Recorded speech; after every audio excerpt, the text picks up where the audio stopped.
The thaw in relations between the United States and the DPRK is already yielding a positive return for the U.S.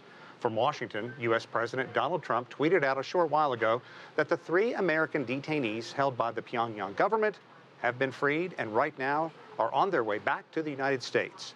The 3, Kim Hak-song, Kim Dong-chul, and Kim Sak-duk, who is also known as Tony, have been turned over to U.S. Secretary of State Mike Pompeo and are now flying back to the United States.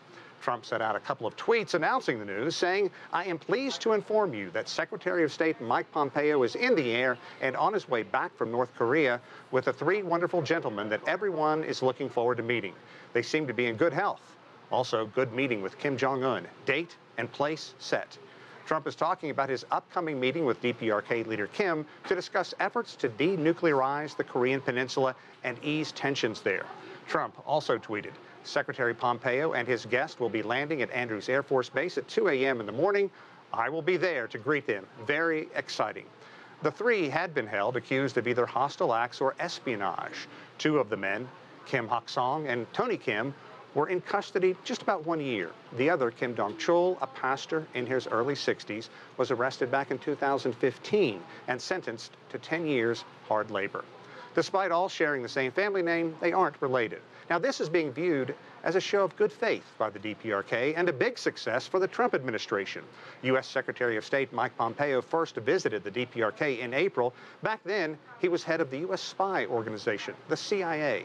He has made inroads and developed a relationship with Kim Jong-un, and while Pompeo said while in Pyongyang, and we quote here, "For decades, we have been adversaries. Now we are hopeful we can work together to resolve this conflict." Trump says a time and place has been chosen for his summit with Kim Jong-un, but that hasn't been released. Trump says he will be there in the early morning hours when Pompeo's plane lands at Andrews Air Force Base near Washington, D.C. So what will U.S. authorities be looking for? Well, clearly the health and mental well-being of the 3. Trump's tweet indicates that they are apparently in relatively good shape, and we do know they were able to walk to the aircraft unassisted. Now, in recent days, the 3 were moved from a labor camp in what has been described as a hotel, presumably to eat better and relax in a more comfortable place. Officials in Washington also remember Otto Warmbier. He's the young student arrested and sentenced to 15 years hard labor for stealing a poster while visiting the DPRK. About a year later, Pyongyang released him.